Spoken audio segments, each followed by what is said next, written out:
Sunshine Mohammad আনোয়ারের wife বলছি। আমরা 30শে মে সকাল 10 ঘটিকায় আমার শ্বশুরবাড়ির উদ্দেশ্যে রওনা দেই। আমার ছোট দেওয়ারের বাসায় ইমাম হোসেন তানজিমের বাসায় আমরা যাই। ওখানে যাওয়ার পরের থেকে ওকে হুমকি দামকি এরকম কিছু করে, তবুও আনোয়ার চুপ, ঘরের থেকে তেমন বের হচ্ছে না। ওদের বাড়ির পাশেই বাজার, ও বাজারে গেছে, মানে সেদিন ধমকি দামকি দেওয়ার পরে ও বাইরে যাচ্ছিলই না। তারপরের দিন ও বাজারে গেছে, ওকে বাজার থেকে সন্ধ্যায় একবার হুমকি দিয়েছে, ধমকি দিয়ে বাসায় ঢোকানো হয়েছে। পরবর্তীতে রাত 10টা বাজে ও বাজারের সামনে এক দোকানে বসেছিল। কিছু বাজারের লোকজন ওকে আগে আক্রমণ করে, সেটা হচ্ছে সকাল রাত 10টার কথা। ওকে বাজার থেকে মারপিট করে গেঞ্জি প্যান্ট সব ছিঁড়ে ফেলে। তখন আমরা খবর পেয়ে কিছু মানুষ ওকে উদ্ধার করে বাসায় ঢুকিয়ে নিয়ে ওকে মাথায় পানি দেই। যে জায়গাগুলো আক্রান্ত হয়েছে আমরা সেই জায়গাগুলো কিছু ওষুধ দেওয়ার চেষ্টা করি। এর মধ্যেই 10 থেকে 15 মিনিটের মধ্যেই 1 থেকে 2000 দেশীয় অস্ত্র, চাইনিজ কুড়াল, চাকু, ওনারা অনেক দেশীয় অস্ত্র নিয়ে এভাবে হামলা করে। ওরা অতি ফাস্টে এসে আনোয়ারকে দরজায় ধরে আমাদেরকে ডিম নিক্ষেপ করার পরে আমাদেরকে ফেলে দেয়। আমরা ওই বাসায় শুধু 4 জন ছিলাম, 5 জন। আরও গ্রামবাসী যারা ছিল ওরা যেভাবে ঢুকছে, তারপরে আনোয়ারকে অনেক ফেলে শুধু গলায় পাড়া দেয় আর দিয়ে পাড়া দেয়। তখন আনোয়ারের গলা দিয়ে জিভটা বের হয়ে যায়। ওকে লাস্টে আমরা কিছু জন মিলে ওকে ঘরে ঢুকাই আমরা সব গেট লাগিয়ে দিই। যাওয়ার পরে ওরা দেশি অস্ত্র দিয়ে জানালা কেটে গ্রিল কেটে ওরা ভিতরে প্রবেশ করার পর ওরা একজন করে ঢুকে যায়, যে আমাদেরকে সবাইকে ওরা আহত করে ফেলার পরে আমরা অনেক জনেই আমাদেরকে সাহায্য করছে, কিন্তু ওরা আমরা 1500 মানুষের মধ্যে 8-10 জন কিছুই না।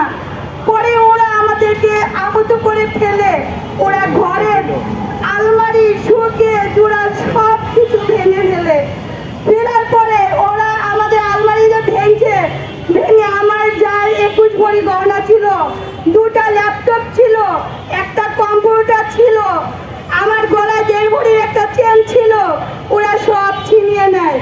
এরপর প্রশাসন এসে আমাদেরকে উদ্ধার করে। বাট আমার 2 বছরের বাচ্চাটা, 6 বছরের বাচ্চাটা, 2 বছরের বাচ্চাটা আমার কোলে ছিল। ওরা আমার বাচ্চাটাকে নিয়ে এইভাবে ঢেল মারছে, সাথে সাথে আমার বাচ্চারা মন করে দিছে। আমার বড় বাচ্চাটা ওরা আপুর কোলে ছিল, ওরা এমন একটা কোলে নিয়ে এমন একটা আছাড় দিছে, উঠায় লাথি মারছে। আমার বাচ্চাটার সাথে সাথে বমি করে রক্ত বের হয়ে গেছে মুখ দিয়ে, সেটা একটা। আর ওরা যে মারছে ওরা মূলত দেশি অস্ত্রগুলো নিয়ে আসছিল আনোয়ারকে মেরে ফেলার জন্য। যাই হোক, ওরা বিএনপি কিছু নেতা, ওরা যারা মিঠু চেয়ারম্যান ছিল, মিঠু চেয়ারম্যানের ছেলে ছিল, রুহুল আমিন ভূঁইয়া ছিল, বাট ওরা বাহিরের থেকে যে এত লোকজন আছে আমরা এখানে কিছু কাভার করতে পারিনি। সেটা বড় কথা না, বড় কথা হচ্ছে ও যেবারই বাড়িতে যায়, এই সরকার আসার পর 3 থেকে 4 বার বাড়িতে গেছি, ওরা 3-4 বার এই ধমকি দিতে আনোয়ারকে মারপিট করার চেষ্টা করছে। কিন্তু এইবারটা এইরকম প্রকার করছে যে ওরা এতজন যে আসছে আমরা এখানে কোনো উদ্ধার করতে পারিনি ওকে। আর ওকে এরকম আক্রমণ করা হয়েছে। থানায় যখন প্রশাসন ওকে নিয়ে যায়, 5 মিনিট রাস্তা ওকে হাঁটিয়ে নিয়ে গেছে, তখন ওরা ইট পাটকেল আনোয়ারকে পুরো অঙ্গ গোল বের করে ফেলছে। আনোয়ার কোনো কথা বলতে পারে না, কোনো খেতে পারে না। কিছুক্ষণ পর মুখ দিয়ে গোল্লা চলে আসতো। থানায় আমরা 3-4 বার দেখা করেছিলাম, তখন মুখ দিয়ে 3-4 বার করে ওর গোল্লা চলে আসছিল। এই সরকারের কাছে আবেদন করব, সরকার প্রতিনিধি সবাই সরকারি সমালোচনা করতে পারবে, এটাই যে অপরাধ সেটা না। এই সরকারের কাছে আহ্বান করব, আপনি আমার হাজবেন্ডকে বের করে দেন, তার বিচার করেন। আর এক কথা, ওনারা যে ভাঙচুরগুলো মব সৃষ্টি করেছে, আমার এই 21 ভরি গহনা, আমার 1.5 ভরি গহনা, ওরা 3টা ফোন, 2টা ল্যাপটপ, আমার দেবরের পাসপোর্ট অর্থাৎ কম্পিউটার, ওরা সব লুটপাট করে নিয়ে গেছে।